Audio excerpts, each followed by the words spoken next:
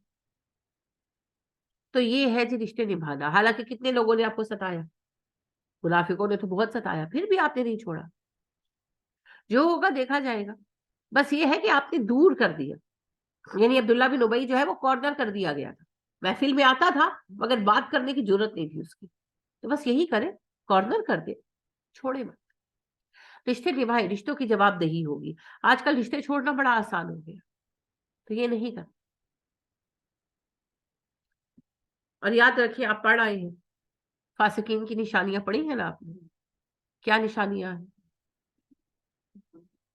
جی؟ جن کو اللہ نے جوڑنے کا حکم دیا اس کو وہ توڑتے ہیں.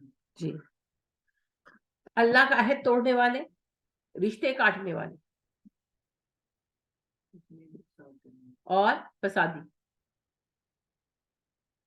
یاد آیا کہ نہیں یاد آیا؟ پیچھے کنیکٹ کیا ہے کہ نہیں کنیکٹ کیا؟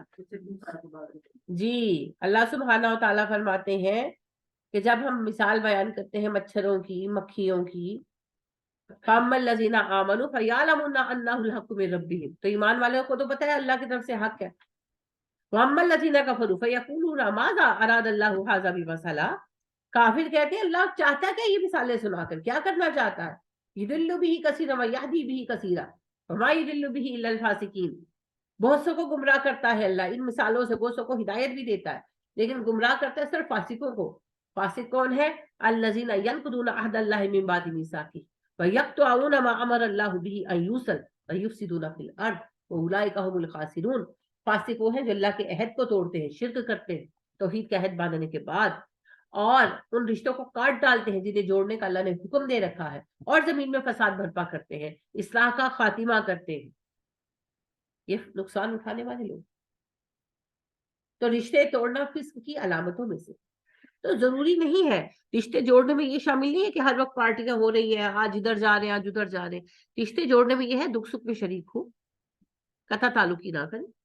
باقی ٹھیک ہے, آپ نہیں بہت مل سکتے مت ملے, تھوڑا دور رہے, کوئی حرج نہیں. تو ذی القربہ کا بھی حق ہے جی, اور کیسا حق ہے؟ احسان والا, کہ ان کے ساتھ جو سلوک کرو بہترین طریقے پر کرو.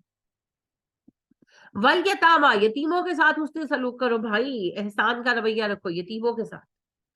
کس طرح؟ جو بھلائی ان کے لیے کر سکو کرو. کوئی یتیم گھر میں ہے تو اس کے ساتھ, ورنہ جو ہمارے معاشرے میں یتیم ہے, اولڈ ہومز کو ہم نے بالکل چھوڑ رکھا ہے. اولڈ ہومز میں جانا, بچوں کی خبر گیری کرنا, ان کے ساتھ وقت گزارنا, تاکہ کسی کو پتا ہو کہ ان کے پیچھے بھی کوئی آتا ہے. اولڈ ہومز میں جو اتنے بڑے بڑے اسکیم ہوتے ہیں, بچوں کو مختلف برے کاموں کے لیے استعمال کیا جاتا ہے, اور بیچ دیا جاتا ہے، ان سے مختلف طرح کے جو ہے ریکٹ چلوائے جاتے ہیں. یہ سب کیوں ہوتا ہے؟ کیونکہ انہیں پتا ہوتا ہے پیچھے کسی نے آنا ہی نہیں، پوچھنے والا کوئی ہے ہی نہیں. اگر ہم لوگ جائیں ٹائم ٹو ٹائم وزٹ کریں آرفنیج جو ہے، یتیم خانے جو ہے، وہاں پر ہم خیر خبر رکھیں، ہم جو ہے سوال کریں، چیزوں پر آواز اٹھائیں اور کوالٹی چیک وغیرہ رکھیں، تو کس طرح وہ سارا کچھ ایسا کر سکیں گے؟ کچھ نہیں کر سکیں. اگر کوئی اور برائی نہیں بھی ہو رہی نا یتیم خانوں میں، تو ان کا مال تو کھایا جا رہا.